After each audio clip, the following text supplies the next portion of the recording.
kicking off this year's 2023 player reviews for each individual, at least noteworthy, Padre season for what has been a disastrous 2023, and starting with none other than the person whose season is officially over, despite the season itself not being done. Yu Darvish, the good, the bad, the ugly, his contract extension going forward, what went well, what didn't went well, what should be improved, why it didn't improve, etc., etc. Let's get started. You are Locked On Padres, your daily San Diego Padres podcast, part of the Locked On Podcast Network, your team every day.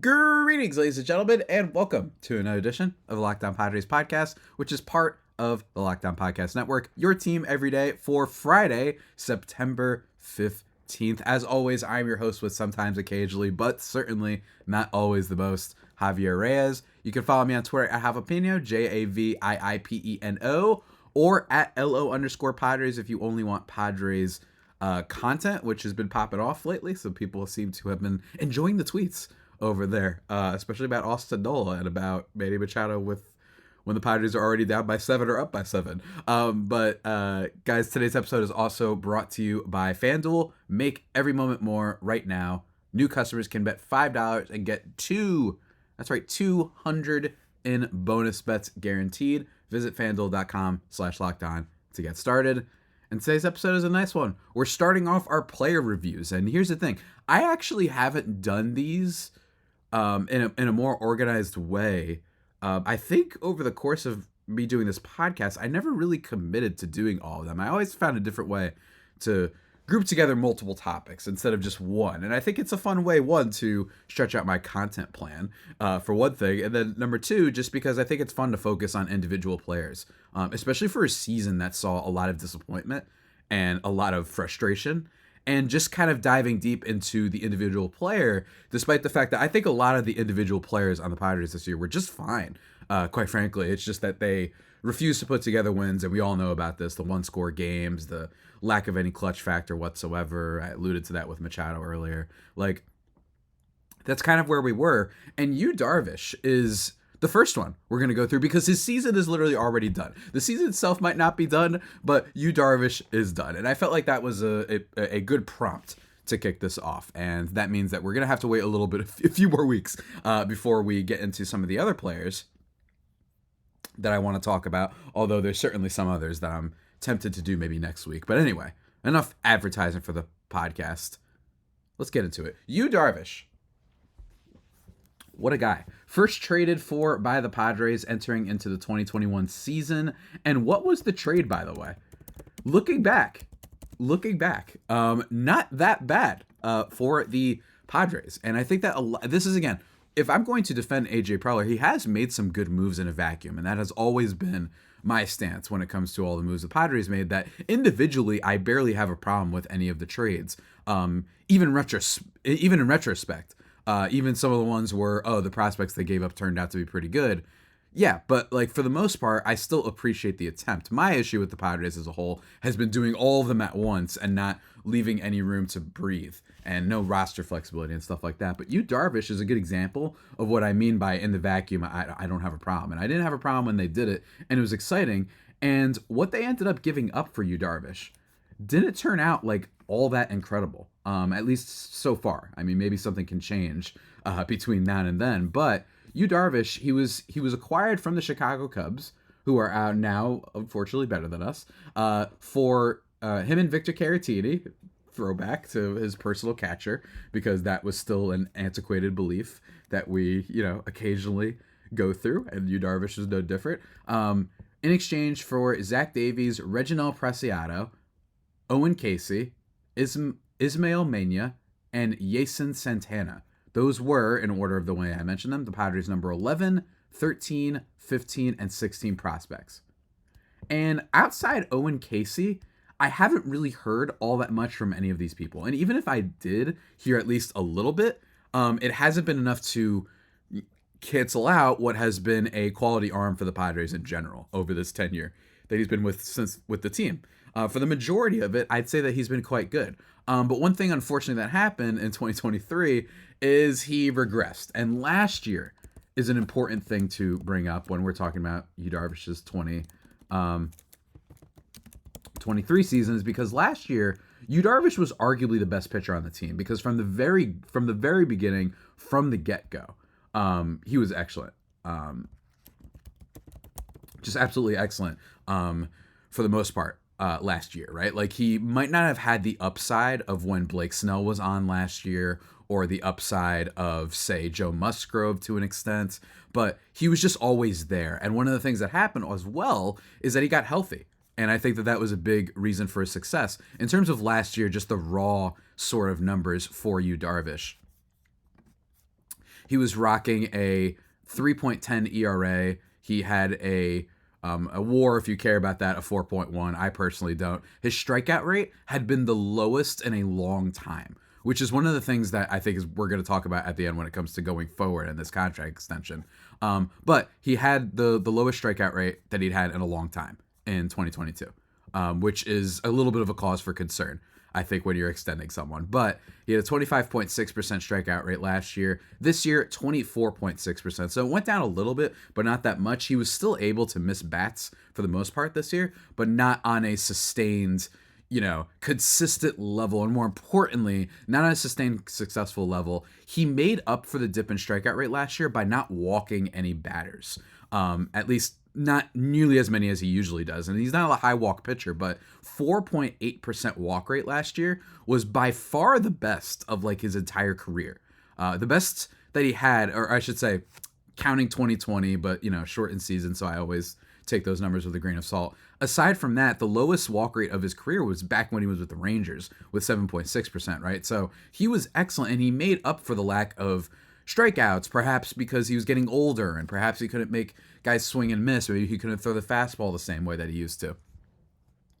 He made up for that by not allowing any free bases, and he would just go deep into games and just be solid. He didn't have those like, oh my God, Garrett Cole, like 7 innings, 13 strikeouts, and 2 hits, no runs. He didn't have like hardly any of those, but he was able to come up big in close games, and especially playoffs and stuff like that. Like, he was really effective for the Padres and just consistent all year. And I think that's what made him overall the best pitcher for the Padres last year. Like, you could just count on him, as many teams have counted on him for the past, decade. Like, he's just been that good, and I think he's been consistent. But this year, like I said, the walk rate does spike back up to 7.5%, which isn't that high, by the way. That's not that bad. It's just that when you compare it to last year, when he was really, that baseball savant red, when he was really effective there, he was not so much this year, and he wasn't getting people to chase, which is another big thing. And I think that, Darvish has so many different ways of getting batters out. Famously has an obscene pitching repertoire, right? Like, absolutely obscene stuff for my guy. So I get that part. But in terms of getting guys to swing and miss, he did not do that this year. Not nearly as much. And for another thing, he was giving up harder contact. For one thing, his home run fly ball rate went back up to 13.5%. It was 9.6% last year. It's about 12.4% is the major league average for starting pitchers. So it wasn't necessarily like sky high, but I would have preferred if it was sky high, because that would have explained why Yu Darvish had such a regression this year and went to a 4.56 ERA this year. And outside, let's say, a start against the Rangers on July 30th, my birthday as well, and just coming around to the deadline where he went 6 innings and didn't give up, a single run. It was June 4th. No, hold on. I'm dumb. Hold on. Okay, yeah. The last great start that Darvish had before his season ended was on July 30th against the Rangers, when he struck out 9, only gave up 3 hits, no earned runs. He was excellent then. Another highlight coming when they faced the Blue Jays, 6 innings, 7 strikeouts, 4 hits, no earned runs. But other than that, he just wasn't able to get things going. And maybe it was there was cause for concern from the beginning, right? Like, that's totally possible. And what I mean by that is, heading into the season, Yu Darvish was supposed to probably be the opening day starter, but then he was a little bit injured. And it was the whole World Baseball Classic. Now, if you want to start blaming the World Baseball Classic, I'm not for that. I'm not I'm not going to say you can't blame the World Baseball Classic and say, did that have an effect? This is a pitcher known for being notoriously meticulous in all of his stuff. Maybe doing this tournament that's once every 4 years, but now was once every like 8 because of COVID. Maybe that threw off his rhythm, and then he does have to miss like the first week and a half of the season. His first start coming April 4th against the D-backs. He misses the Colorado series. Is that possible? Completely. It's totally possible that the World Baseball Classic messed him up a little bit, but I am not here for the we hate the World Baseball Classic, it doesn't matter, because that thing dwarfs every single regular season and World Series game in terms of ratings, so clearly people care about it. But before we continue, because we got a lot to talk about. Believe me, we got a lot to talk about still. I want to talk to you really quickly about one of our new sponsors, Jace Medical. Let me tell you guys. It's a really cool place. And when it comes to antibiotics, I mean, we all need them. We need to survive. We need to be healthy. We need to have whatever it is to take care of ourselves, whatever your individual thing is. Jace can have you covered. The Jace case provides 5 life-saving antibiotics for medical use. All it takes to get a Jace case is to fill out a simple online form and, in some cases, jump on a quick call with one of our board-certified physicians. Get ongoing care from our physicians on any treatment-related questions. Doctor-created, doctor recommended. Really, really cool stuff, guys. They have this whole thing for you. And because you're listening to this podcast, let me tell you, it can be hard. Shortages, pandemics, with COVID, obviously, that I alluded to before, just general supply chain issues. It can be hard. So Jace Case is here for you. Like I said, go online, fill out the form. Then you get a prescription, life-saving medications delivered to your door like it's, like it's an Uber or whatever, Postmates, Grubhub, whatever you use, almost like that. Save more than $360 by getting these life-saving antibiotics with Jace Medical, plus an additional $20 off by using my code LOCKEDON. So simple for you. There you go. Locked On at checkout on jacemedical.com. That's JASE medical.com. Remember to use the code LOCKEDON for $20 off.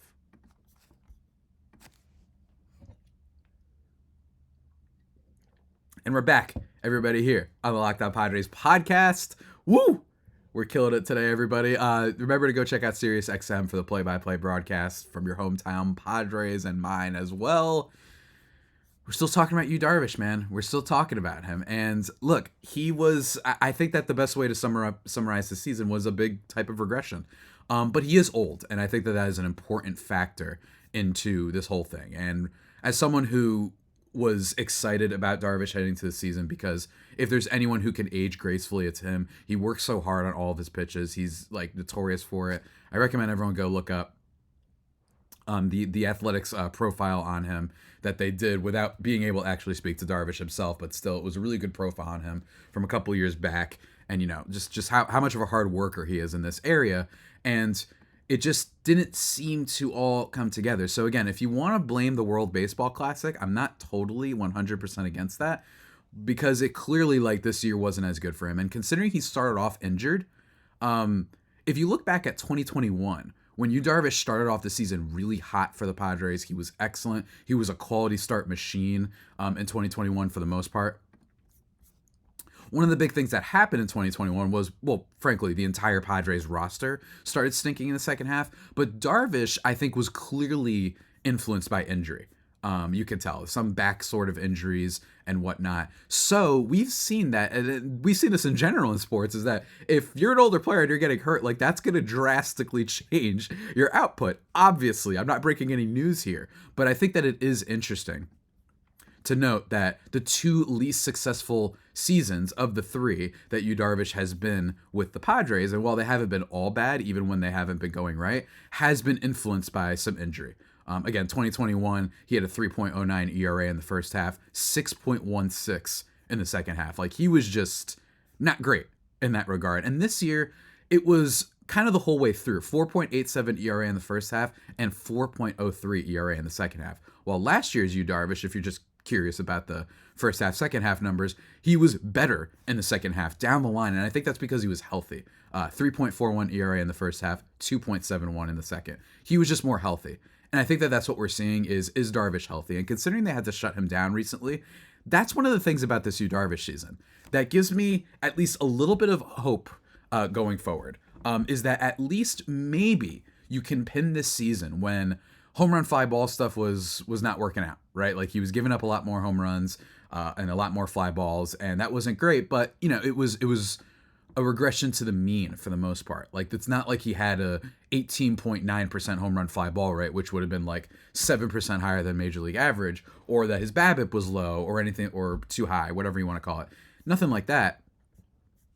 But rather, this is a guy who we just have to hope to be healthy. I think is what I'm trying to basically say. If I could sum this up correctly, is that we're just kind of hoping that this is a guy who can stay healthy, because clearly over these past 2 years we've seen that an unhealthy Darvish is a major league starter, certainly, but not an effective one, and not one that the Padres can rely on in big games and to take them to the promised land. Albeit he's still pretty good considering they didn't give up too much, which is an important thing to note here. And I mentioned BABIP, actually. His BABIP did spike actually this year. 319 batting average on balls in play this year, while last year he had a 250, and in 2021 274. So maybe he did get a little bit unlucky in that regard. So maybe not the home run fly ball rate related areas, but maybe in BABIP, especially considering that the Padres had a really good defense this year. Maybe batters are getting a little bit lucky in that regard. But again, if we're going through the good, the bad, and the ugly, for me, the best sign for Yu Darvish this season was the fact that he was a little bit unlucky with the BABIP. And number two is that this might just all be health related. And if that's the case, then I think that it's totally possible that he could bounce back next year, although he is older. But one other thing that I want to talk about really quickly about his season is changed up his pitch mix pretty dramatically this season. Like really dramatically. And instead of being a guy who primarily relied on three pitches, his slider, four-seam fastball, and sweeper, I'm not going to say rely, but those were the three most used pitches. He used his slider 31.5% of the time last year. He didn't have any pitch used more than 20% of the time this year. He used his sinker, that was his most used pitch this year, 18.7% of the time. Sweeper, which they kind of just started keeping track of, but nonetheless, at 18.5%. Slider at 85.7%, fastball at 16.6%, and then curveball at 11.7%. And then he also threw a cutter 9.1% of the time, and the split finger at 7.7%. One of his kind of put away pitches that he tends to use a decent amount. And it was decent at putting away batters, but his curveball was a little bit more effective in that regard. But even still, his big pitch to make guys swing and miss is split finger. That's been the same case as last year. 39.7% whiff rate last year on a split finger fastball. This year, 40.2. So that was like a really good put away pitch. I'm glad to see that Darvish, while we have questions about him, that like his number one like kind of swing and miss pitch was still generating swings and misses. In terms of whiffs and stuff like that, there wasn't all that much of a dramatic change that freaked me out. That being said, his sinker was used a lot. Like this guy just turned into Sean Manaea for some reason. For those who forget, Sean Manaea was a sinker ball pitcher primarily. And this year he became that. Sinker was something that he only used 8.5% of the time, and this year it jumped to 18.7%. So is this him overcorrecting? Is this Darvish doing what that Athletic article attests to, which is him just constantly tinkering and as a result, never just focusing on what he's already doing right and trying to overcorrect and whatnot, which is weird considering he was very good last year. So again, that's something to think about for Niebla and company. If there is anyone who could figure out what it is, what strategy they should have going forward with Darvish, it is Ruben Niebla. So again, that's the good of Yu Darvish. And I think that it's a long-winded way of saying he changed up his pitch mix a lot this year. So maybe next year they're going to go back to what was effective in 2022, maybe use the fastball a little bit more, which again, he was still getting whiffs on, at least a little bit, 16.1% whiff rate on that. Last year it was 21.8, so it actually did go down a little bit. My apologies, I was looking at another number, but I just like that his split finger was still effective this year. But it is a little bit weird how much Darvish changed up his pitching repertoire. But then again, remember, this is Darvish. He is capable of changing, and I'd be excited about that going forward. But let me tell you, 4.56 ERA, he just never really delivered awesome numbers, and he didn't quite give us, obviously, the volume because he had to get shut down this year, but still, he was just a 6 innings guy, a quality start machine last year. He just wasn't that, and I'm wondering if it was health related. But if it was health related, that still leads to the bad and the ugly of Yu Darvish's season and what we need to talk about when it comes to expectations going forward. This is a guy who's a strikeout pitcher, and this is a guy who is supposed to be one that you're going to rely on more as kind of as things get down to the wire. You know what I mean? Especially if you're one of those people who subscribe to the belief that you need pitching in the postseason. This is a guy that they're going to need to step up. Especially if next year they don't re-sign Blake Snell and they don't necessarily have, ace quality pitchers outside Darvish and Musgrove, then he's going to need to step up for sure with the hole left by Blake Snell, which I think is something they should do personally, but that's for another time. Darvish also this year, just kind of, I don't know, the mojo wasn't there. You know what I mean? The mojo just wasn't there. I was excited for him. I always love watching this guy. Let me be very clear. It's one of the most exciting pitchers to watch because I love the tinkering. And I saw this year where I was like, wow, this is kind of weird. And I didn't talk about it for much of the season because I just never know what the final numbers are going to be. But clearly, based on the pitch mix numbers that I was throwing at you, he clearly wanted to go in a different route. Is that something he's going to need to do? Is he trying to go away from his pitches that require more velocity and more effort since he's getting older? Maybe, but that's something that I don't fully know about, right? Like, that's between him and Niebla. But there's still more to talk about, guys, including one last thing from his 2023 season, and then talking about the bad and the ugly going forward. But before we get into that, let me just take a quick second from this messy old podcast to talk to you about FanDuel. That's right, ladies and gentlemen. Get ready for the NFL season with incredible offers from FanDuel, America's #1 sportsbook, as I nearly knocked down poor little Tatis. Right now, new customers can bet $5 and get $200 in bonus bets guaranteed. Plus, all customers. What's wrong with me? Plus, all customers who bet $5 will get $100 off NFL Sunday Ticket from YouTube and YouTube TV. Now is the best time to join FanDuel. The app is easy to use, and you can bet on everything from spreads to player props and, home run totals, or, in the case of football, not necessarily, right? But keep it with football, the touchdowns, the, multiple receptions. You want to be a reception guy? Maybe you want to bet on a little Jacoby Myers, a reception fiend. Yeah, I know. All y'all fantasy football folks know who I'm talking about. Maybe you want to do that. Maybe you want to bet on some Justin Jefferson. Maybe you got some for his output last night, breaking all sort of yards records. That Bears stat was crazy, by the way.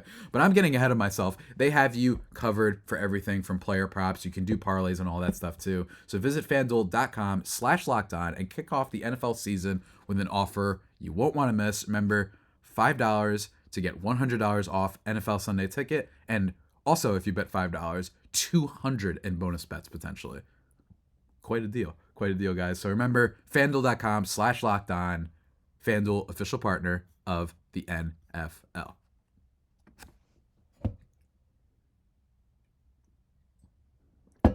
And we are back as you hear the clang of my water bottle hitting my desk on here, the Locked On Padres podcast. Remember to go check out SiriusXM for the play-by-play broadcast and mine and all that good stuff.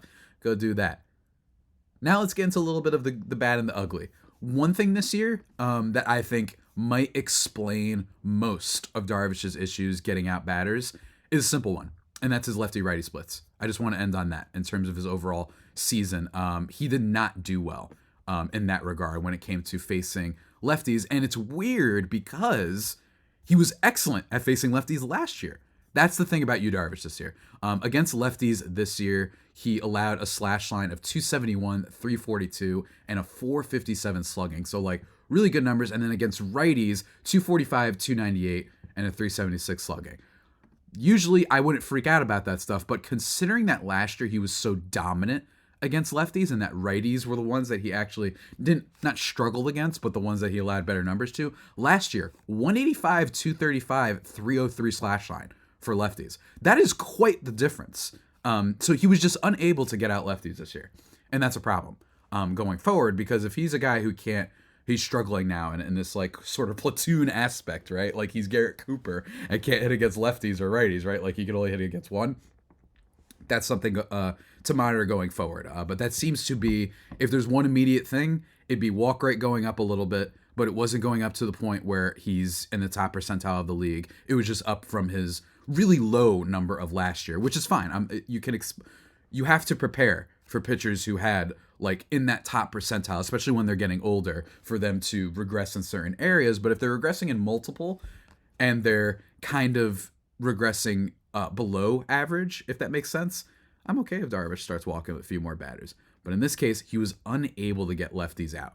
And that's a problem. And I'm hoping that they can address it next year, fine-tune things. Maybe batters, they just,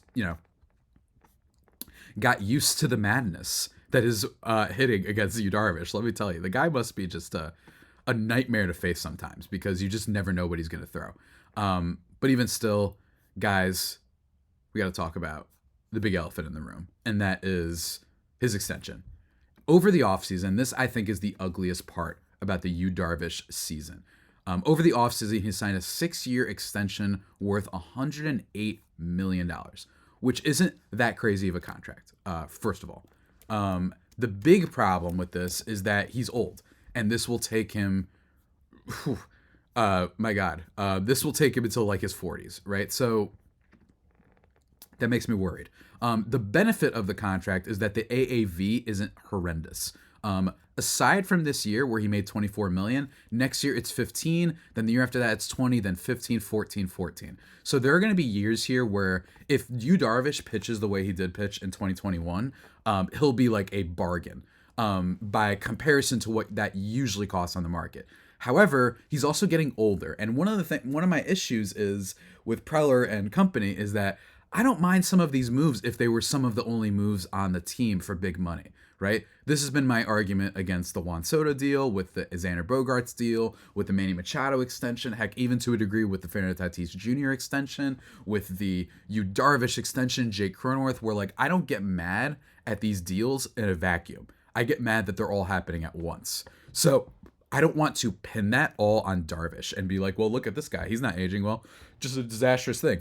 If we didn't have these giant contracts and let's say Xander didn't come to the team this past offseason and Machado never got extended, I wouldn't hate this, even if he still had the same season, because I would have been like, all right, well, I get it, because the Padres it's been really tough for them developing pitching when it comes to their minor leaguers. So it's okay to keep a guy that you're like, this dude has been with us for a while. Let's lock him up because it's going to cost less, and we just don't think we're going to have pitching upcoming that we can rely on. I mean, we traded Mackenzie Gore in the trade. Maybe we can draft well, but those guys won't be ready for a team, even if you were to draft well, for a team that's primed to win now. So I'm okay with that. But it is also true that I think it was a little bit of a situation where if you let Darvish go, or more poignantly, I think, did you have to extend him now? That, I think, is more of an interesting question, is what leads to the ugly about Yu Darvish, which is if this guy is unable to bounce back next year, if he's not able to fix whatever issues were going on with his ability to face lefties, if he is unable to be healthy, if he is unable to fix whatever it was with his pitching repertoire and the kind of decisions that he made there, the percentage of pitches and whatnot, then that's a problem too. This could easily go by the wayside. I know he's a tinkerer, but what if this is the beginning of Darvish having to develop, or I'm sorry, having to pitch a certain way, using more of those sinkers and using more of those pitches that haven't been as effective for him instead of his split finger and his curve and all that stuff, right? Like, if that's the case, and that this change in his pitch arsenal, if there's a change going on and it's for the worse, then that's a problem. And we could look back, 3 years from now and being like, yeah, that first season, we should have known. The fact that he was going away from the stuff that worked from him and he was changing it up too much was a bad sign that he was getting older. And it's not great. This is potentially really disastrous, I think, for the Padres, because he's here until 2028, or I should say from 2028, as in that season too. He's not going to be a free agent heading into 2028. That'll be his last season for the Padres, which is wild to think about. That means we got 5 more years of this, right? We have 5 more years at minimum, and I'm just wondering, was it the smart decision to extend him? Should you have waited and been like, you know what? I think that we can extend this guy in the offseason if we want to. And even if we do, like, let's just say the downside of what I think management might have been thinking was, if he puts together another great season, the same that he did last year, he's going to get paid a crap ton by some other team. And that we'd lose him, and we really don't want to lose him. It's a respectable thing. It's a respectable kind of, if you feel that way. Again, my issue with the Padres' money is all of it at once, not necessarily the amount of money they give to a player. I don't mind Xander if you also didn't do Soto. I don't mind extending Soto if you also didn't do Machado and Bogarts and Musgrove and Cronenworth and Suarez and all these guys, right? Like, that I'm fine with. But in terms of Darvish, you have to wonder, like, they would have gotten a little bit of a discount. Potentially, or it wouldn't have been as bad, it wouldn't have been as steep if they had just waited until the offseason. And even if it didn't work, I'm a proponent of saying, look, I thought that's why we signed Musgrove. I thought the reason we extended Musgrove because it was like, we're really shaky in pitching, and you know what? Let's just have this one guy. He's the San Diego native. He threw the team's first no-hitter in its franchise history. He clearly is like the heart and soul of Padres pitchers right now. Not necessarily always the best. Blake Snell outclasses him. Clearly, he might even win the Cy Young, right? And Darvish, I think when he was at his best, just more consistent. But Musgrove's always there, and he's still a really quality pitcher that can give you, as we've seen before in the playoffs, like excellent performances. But with Darvish, I am wondering, would it have behooved the Padres to do what I've been begging them to do this offseason, which is like, let's take some flyers on some other guys, if we have to. Because he was going to be under contract through this year. This was an extension. It's not like they did this deal and it was on the free agent market and it's like, wow, I guess maybe they had to do that. No, this was an extension, and maybe if you waited and maybe you were like, you know what, that costs too much, then that's cool. Maybe instead you try and go around and say, let's sign. Maybe you get lucky. Maybe you sign Nate Eovaldi, right? And in fact, whoever they signed in place of Yu Darvish might have been okay because of how much of a rough season he had. So that's my big issue, is that I just don't know why they felt that they needed to do an extension so quickly. And this team's, and Preller and company, their insistence on extending and jumping in on whatever worked the previous year immediately without being like, wait, what if it was a little fluky? Yes, these players are great, but maybe let's not overcommit to the present. Then I mean, that's the problem that I have. My big problem with AJ Preller. Like, you want to commit, cool. I'm all for going for it. I'm all for spending money. Screw the Orioles. You know what I mean? Like, screw all these other teams, the Red Sox and whatnot. I'm totally for that. But all of it at once, especially when you've never cracked 90 wins, which is an important note, where it's like, we're too focused on how the Padres look when they can make the playoffs versus how they look over the course of a regular season. That usually pretends of a little bit more success because you can more count on at least making the postseason instead of just being like, let's hopefully make it and hopefully have a run the way we did last year. Because if we did it last year, it'll translate, right? No, this ain't the NBA. This isn't the NBA where it's like, oh, that team who made the Eastern Conference Finals added an all-star. They should be a favorite to make the finals this year. Because it just doesn't work that way. Football, somewhat being the same thing, where it's like, hey, the Chiefs, they made the AFC Championship. Maybe if they add a little bit more, they'll go to the Super Bowl. That usually translates, especially, quarterback and stuff. But again, I'm getting too much into other sports. I just don't like, that's my biggest ugly thing about Darvish, is if this was his last season and he was entering free agency, I think it'd be like not the worst year in the world. Because at least he gave you some decent quality starts. He was, not terrible. He was mostly there for you at times. And he didn't get like super hurt the way that some other pitchers did, especially on the market this year with guys like Carlos Rodon, guys like Jacob deGrom, guys like Max Scherzer, guys like Justin Verlander for a little bit. I'm totally cool with that, but I just feel like you jumped the gun when you didn't need to. And when you had just extended Bogarts, or not extended him, but signed him, and when you had... Manny Machado came a little bit later. It makes me wonder, like, how is there a plan for the future? Is there a little bit more seeing beyond the hills with Padres management?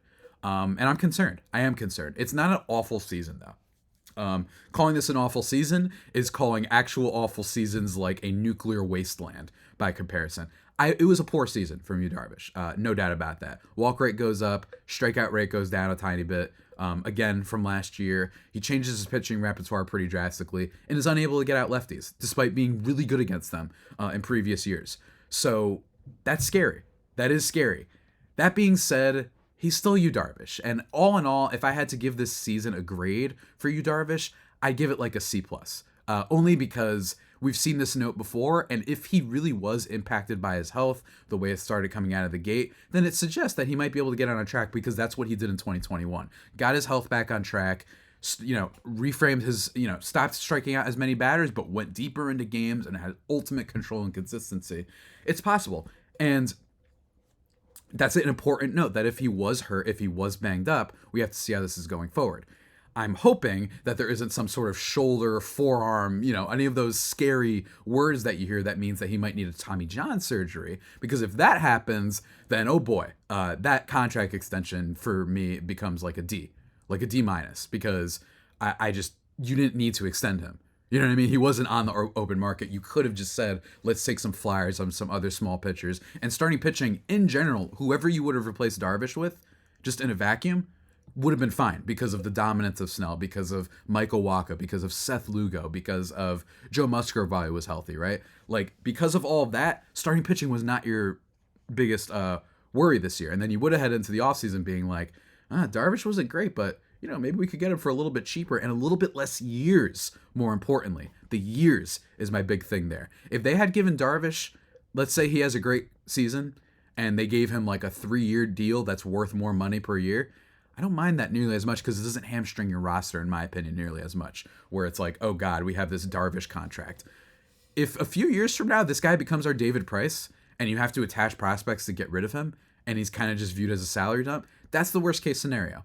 Best case scenario is like he's like Charlie Morton, or that he's just one of those pitchers that he's Max Scherzer, that he can just age really well. And in fairness, going forward, I don't want to give this lower than the C grade, because he's still Yu Darvish and he can still figure it out. But it is also with an asterisk saying, I want to see how this injury plays out. I want to make sure that this isn't the type of injury that has to be addressed for next year, and that he's going to miss a lot of time next year. Because if so, then this season is really bad, because you're saying, wow, first year of your extension, you immediately regressed. That's bad. So again, we'll have to see how the thing plays off in the offseason, but that's it. There wasn't too many memorable moments for Darvish this year. He didn't necessarily have starts outside of the couple that I mentioned, like the July 30th start, where he was excellent and exciting. It was all about Blake Snell and Musgrove and Wacha, and Seth Lugo for the most part. Darvish was just not part of the story. But granted, I also will say that he was far from the Padres' only problems in 2023. And that's what we're going to be talking about in future episodes. When we do more player reviews, we got to talk more about the people that were responsible, in my opinion, for this really bad Padres season. So we're going to talk about that on future episodes, guys. But that concludes your Yu Darvish 2023 player review, and concludes today's Locked On Padres podcast, the only pod that may be better than the Padres themselves. Remember to subscribe to the podcast wherever you get your podcasts from. Follow myself on Twitter at Javipeno, JAVIIPENO, at Javipeno. You love that account. You love it. And then at LO_Padres. Locked On Padres on YouTube to see Pac-Man and Tatis. And if you just prefer your podcast there, and whatever fit I'm wearing, pretty boring, just a Hanes white tee and my, little jacket. But even still, stay tuned for next week. Going to break out some fun Padres gear for that. And in terms of next week, we're going to do more player reviews. We're probably going to recap this series this weekend that we've got against, who the heck are we playing? Against Oakland. I don't know. Hopefully we'll just have some fun offense from that one. There's not going to be too many takeaways from that. Maybe the official elimination from the playoffs begins. I don't know. But until next time, everybody, stay safe. And of course, stay faithful. My Fire Faithful homies, take care.